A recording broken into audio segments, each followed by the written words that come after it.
Well, hello and welcome to Wouldn't Watch You Don't Need, or should I say couldn't with the C, clock you don't need. And today we are going to talk about a clock and not a watch.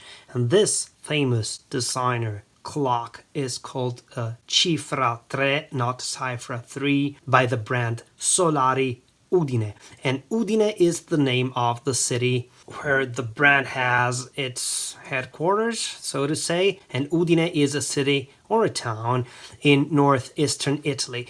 It's one of those cities famous for not being that Italian-like. Like when you think about Italy, you think about spaghetti, you think about football, pizza, hot weather, the sea, the sun.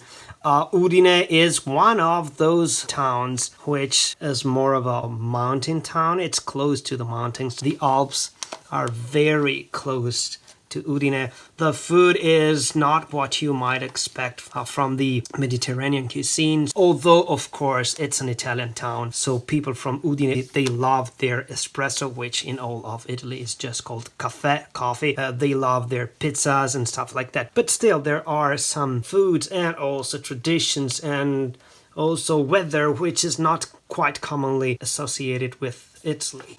And here you have it.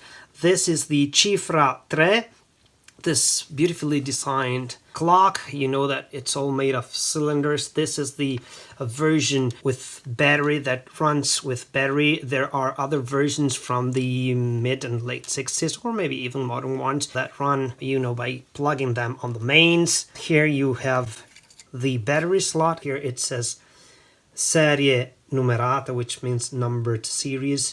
Museum of Modern Art, so the MoMA of New York. You see it works with two 1.5 volt alkaline batteries. And here it says its name, Chifra Tre, Solari Udine. Cifra means a digit, like a number, but a number made of just one digit, so a digit. Bit about the history of this watch. I have always seen this around the house. I've had this for more than 20 years. My wife got this as a gift, I can't remember. And unfortunately, I don't have the box. I'm sure it came with the box, but got lost. A bit of a curiosity, the time displayed of this clock in official pictures, and this is by no means an official video, is 12:58. I don't know why. It says so in this magazine. I'll read some passages later on. The way you adjust this clock, this is a flip clock. You have these, how to call them, little half wings, and they flip, and by flipping, different numbers are shown, and there's a sweet noise that you can hear every time the hour pass.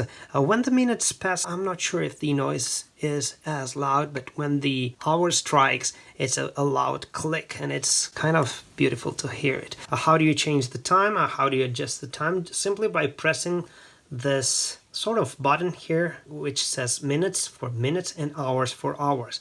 And if you want to disassemble it, and check out the video that I made on me disassembling this one in order to be able to clean the inside of the crystal.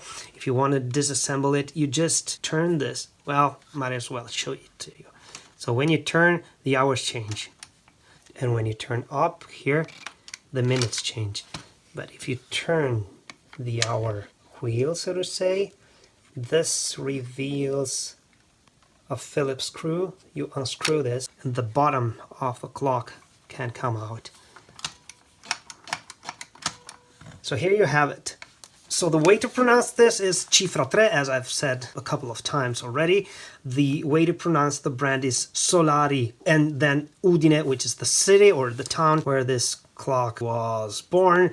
The designer, as you can see here, and I'm taking this from a famous Italian magazine, is Gino Valle, Udine, 1923-2003. This is famous for being shown as a work of design at the Museum of Modern Art. And I can give you a translation of the article while I show you the watch. And don't worry, I will speed up the Italian bits. L'orologio da tavola Chifra Tre. So the table clock Chifra Tre, designed by Gino Valle. The brand that produces it, of course, is Solari. The price as of May 2024 is 460 euros. This makes it the most expensive device that tells the time that I am currently in possession of. Here you have the measurements, so trust the magazine. It's 18 centimeters by 10.5 centimeters by 9.5. So the height is 9.5 centimeters. This makes for almost 4 inches tall. 10.5 centimeters is for almost inches, and the length is 18 centimeters, which makes for 7.5 inches or something like that. Measurements are all approximate. The date of birth of this clock is 1966. The materials, the plastic here, the white plastic that you see is ABS, whereas the crystal here is acrylic. It says polimetacrilato. Transparent polymetacrilato, which in English, I don't know how it translates. Oh, here, I see a black hair of my black cat that remained stuck in there when I cleaned the inside of it. As you can see, it has white digits on a black background. A word or two about the designer of this watch. He was an architect. He didn't want to create simple objects. He was interested in the relationship between the man and the object and how objects could modify the environment in which they found themselves. Gino Valle started working for the brand Solari in 1954. He designed the flip-down electromechanical watch of the series called Chifra. We have Chifra 5, Chifra 5, which in 1956 won an award called Il Compasso d'Oro, the Golden Compass. And from there, an entire family of clocks named Chifra was born, and Chifra Tre is the smallest and more compact version. And probably the most important thing that you can do if you are a fan of this clock is subscribing to the channel. This is still today made in Italy. All the wings, let's call them, of this watch are assembled by hand following a specific sequence, and the most famous one, the magazine says, is the one that we can find at the TWA terminal, the JFK airport of New York, designed by Gino Valle for Eero Saarinen, who designed the oval shell. Here you can have a glimpse of the original drawing, I think. It's a system made of cylinders. It was invented by Remigio Solari. And yes, this is really a beautiful object. This has been in my house for 20 years. I cannot see any significant yellowing of the plastic. Come to think of it, this has always been in a spot protected from direct sunlight. It has accumulated a slight bit of dirt along the years. It has a few scratches here, but other than that is in pretty good conditions.